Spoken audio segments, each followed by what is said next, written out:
Hi friends, welcome to Aga's Kitchen. நம்ம இன்னைக்கு வந்து புதினா சாதம் செய்ய போறோம். வாங்க எப்படி செய்யணும்னு பார்க்கலாம். நான் வந்து 5 பூண்டு பல் உரிச்சு வச்சிருக்கேன். கொஞ்சம் இஞ்சி எடுத்து வச்சிருக்கேன். 2 பச்சை மிளகாய். புதினா வந்து நல்லா ஃப்ரெஷ்ஷா எடுத்து நல்லா வாஷ் பண்ணி வச்சிருக்கேன். இது வந்து ஃபர்ஸ்ட் நம்ம வந்து அரைச்சு பேஸ்ட் பண்ணிக்கலாம்.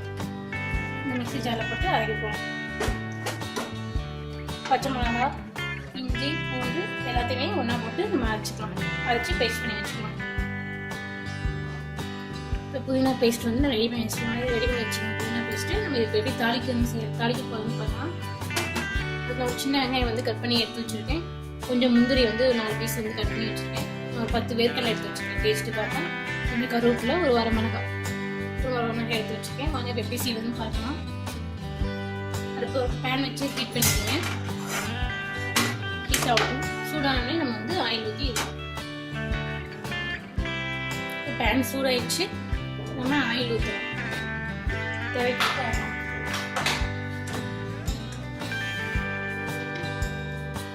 ஆயில் ஊற்றிடுங்க.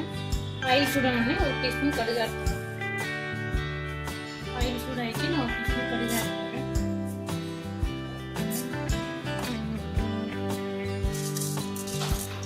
கடுகு பொரியுது. நம்ம ஒரு டீஸ்பூன் வந்து 2 டீஸ்பூன் வந்து கடலைப்பருப்பு ஆட் பண்ணிக்கலாம். நீங்கள் அதிகமாகவும் ஆட் பண்ணலாம். பிடிச்சதுன்னா அதிகமாக ஆட் பண்ணிக்கோங்க. 2 டீஸ்பூன் ஆட் பண்ணிக்கேன். 1 டீஸ்பூன் உளுந்து ஆட் பண்ணிக்கலாம். உளுந்து நல்லா டேஸ்ட் நல்லா வாசமாக கடுகு நல்லாவே பொரிஞ்சிருச்சு. நல்லா ப்ரௌன் ஆக வரைக்கும் நல்லா ஃப்ரை பண்ணலாம். இந்த சைடில் எடுத்து வச்சுக்க வேர்க்கடலையை ஆட் பண்ணிக்கலாம்.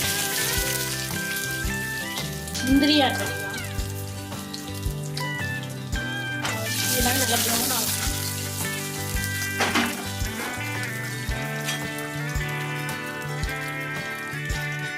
கூடவே வரமிளகாயும் ஆட் பண்ணிக்கலாம். வரமிளகாய் ஆட்டி நல்லா டேஸ்ட் பண்ணும்.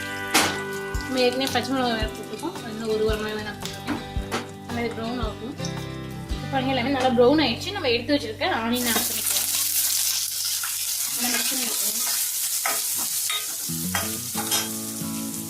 கருவேப்பிலையை ஆட் பண்ணிக்கோங்க.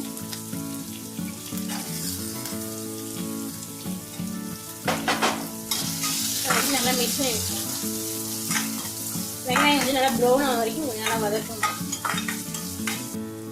பாருங்க வெங்காயம் ஓரளவுக்கு நல்லா வதங்கிடுச்சு. இந்த சைடில் வந்து அரைச்சி வச்சிருக்க பேஸ்ட் புதினா பேஸ்ட் வந்து ஆட் பண்ணிக்கலாம். நல்லா ஆட் பண்ணிடுங்க. இது வந்து நல்லா பச்சை சுமல் போக வரைக்கும் நல்லா ஃப்ரை பண்ணுங்க. ஏன்னா அந்த பச்சை சுமல் வரும் புதினா அந்த பச்சையாக அரைச்சதுனால நல்லா ஓரளவுக்கு ஃப்ரை பண்ணுங்க. நான் 1 டீஸ்பூன் உப்பு ஆட் பண்ணுறேன். தேவையான அளவுக்கு நீங்கள் ஆட் பண்ணி நம்ம சாதம் எவ்வளோ போடுறோமோ அதுக்கு முன்னாடி நீங்கள் உப்பு போடுங்க. நான் ஒரு கப் சாதம் எடுத்து வச்சுருக்கேன். அதனால் நான் 1 டீஸ்பூன் வந்து சால்ட் இப்போ ஆட் பண்ணியிருக்கேன். நீங்கள் ஒரு தேவைக்கு எடுத்து ஆட் பண்ணிக்கிங்க. இது கொஞ்சம் நல்லா ஃப்ரை ஆகும். அப்படி நல்லா மிக்ஸ் பண்ணிகிட்டே இருக்கேன். பாருங்கள் புதினா நல்லா பச்சை ஸ்மெல் போய் ஓரளவுக்கு நல்லா ஃப்ரை ஆகிடுச்சு. நல்லா ட்ரையாக ஆகிடுச்சு. நம்ம இப்போ வந்து எடுத்து உதிரியான வடித்து வச்ச சாதத்தை நம்ம வந்து இதில் போட்டு மிக்ஸ் பண்ணலாம். சாதத்தை எப்பவுமே உதிரியாக எடுத்துக்கோங்க. அப்படியே சாதத்தை வந்து நல்லா மிக்ஸ் பண்ணி விட்டுருங்க. உதிரியான சாதத்தை வச்சு பாருங்க நல்லா ஸ்மெல் நல்லா வருது. புதினா சாதம் நல்லா மிக்ஸ் ஆகிடுச்சு. பார்க்கவும் கலர்ஃபுல்லாக இருக்குது. உங்களுக்கு வந்து நான் நார்மல் ரைஸ் தான் போட்டிருக்கேன். நீங்கள் என்னென்னா பாஸ்மதி ரைஸ் கூட இதை போட்டுக்கலாம். நீங்கள் இந்த மாதிரி உங்கள் வீட்டில் செஞ்சு பாருங்கள். ஏன்னா நல்லா மிக்ஸ் ஆகிடுச்சு. சாதமும் நல்லா இருக்குது. இந்த சைடில் வந்து நம்ம அடுப்பை ஆஃப் பண்ணிடலாம்.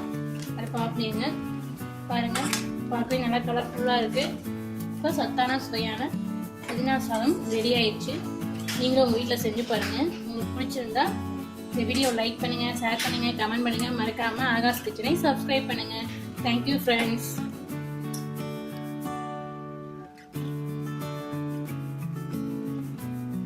இப்போ நான் சாப்பிட போகிறேன்.